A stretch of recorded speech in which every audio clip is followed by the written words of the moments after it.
Have you noticed that every time you walk into a grocery store in America, somehow the same amount of food costs more than it did just weeks ago? A simple grocery run that once felt normal now feels financially stressful for millions of Americans. Eggs, meat, snacks, coffee, frozen foods, prices keep climbing, but paychecks don't seem to move fast enough to keep up.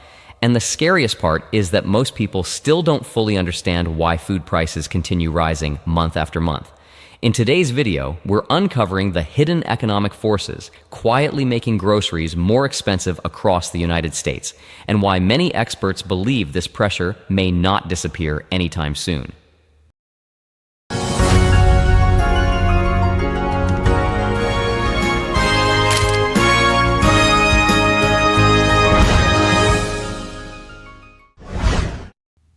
Welcome back to the Dollar Pilot. Today we're talking about something nearly every American feels personally every single week: grocery prices. No matter where people live in the United States, whether it's New York, Texas, California, Florida, or the Midwest, millions of Americans are noticing the exact same thing. Food feels more expensive every month, and for many families, grocery shopping has quietly become one of the biggest financial pressures in daily life. What makes this situation even more frustrating is that inflation headlines on the news often suggest things are improving. But when Americans actually walk into grocery stores, many still feel shocked by the prices they see. So, what's really happening? Why do groceries still feel expensive even when inflation is supposedly slowing down?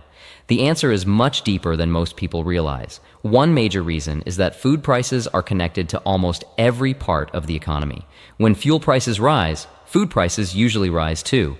Oil impacts farming equipment, trucking, shipping, refrigeration, packaging, warehouse operations, and grocery transportation across America. Every step of getting food from farms to grocery shelves depends heavily on energy. Even small increases in transportation costs can quietly increase grocery prices nationwide. And then there's labor. Across the United States, grocery stores, farms, warehouses, food manufacturers, and transportation companies all faced worker shortages over the past few years.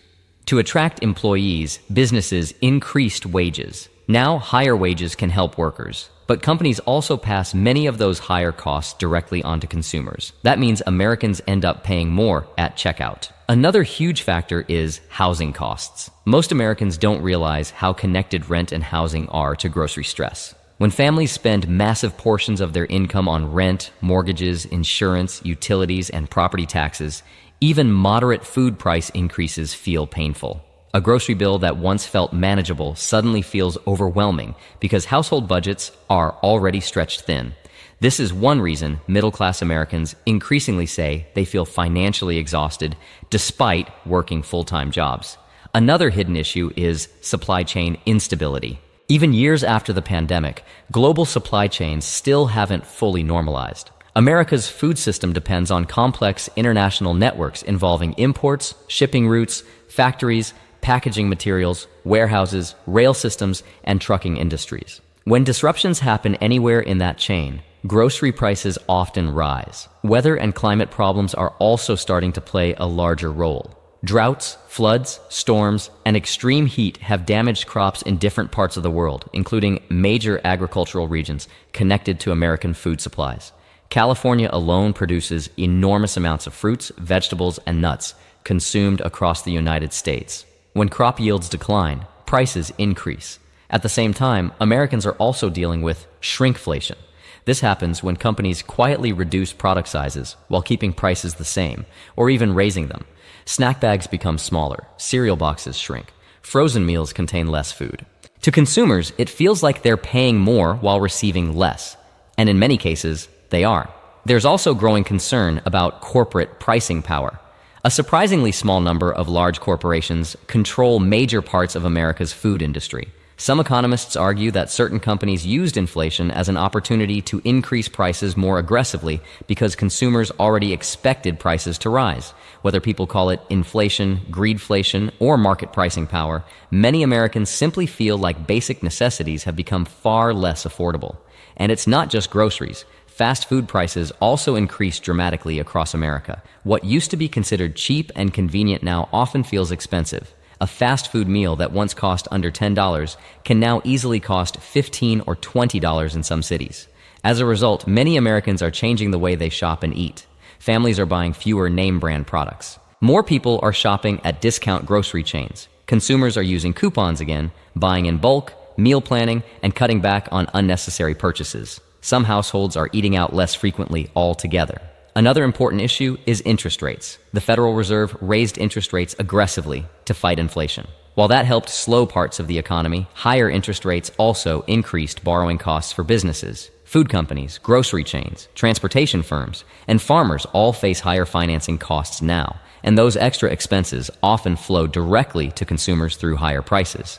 But perhaps the biggest reason groceries feel more expensive is because wages have not fully kept pace with real living costs for many Americans. Yes, wages increased in certain industries, but housing, healthcare, insurance, groceries, transportation, and utilities often increased even faster. So even people earning decent incomes sometimes feel financially stuck. Many Americans are working harder while feeling like they're falling behind financially. And this creates enormous psychological stress because food is not optional. People can delay vacations, people can cancel subscriptions, but groceries are a basic survival expense. That's why rising food prices hit Americans emotionally much harder than many other forms of inflation. Now here's the important question. Will grocery prices ever return to what they used to be? Historically, once prices rise significantly, they rarely fall back to previous levels unless there's a major recession or deflationary crisis. Usually, prices stabilize while wages slowly attempt to catch up over time. But that process can take years. This is why financial discipline is becoming more important than ever in modern America. Many households are focusing more on budgeting, emergency savings, reducing unnecessary debt, and making smarter spending decisions. Because the reality is this: the American economy has changed, and millions of people are trying to adapt to a higher cost financial system. At the Dollar Pilot, we believe understanding the economy is one of the most powerful financial tools you can have. Because when you understand why prices are rising, you stop blaming yourself for every financial struggle and start making smarter, long-term financial decisions. The truth is, America's grocery price problem is connected to energy costs, housing costs, supply chains, labor shortages, corporate pricing power, interest rates, and global economic uncertainty all at the same time. And until those deeper economic pressures improve, many Americans will continue feeling financial stress every time they walk into a grocery store. Stay informed, stay disciplined, and remember, understanding the economy is the first step toward protecting your financial future.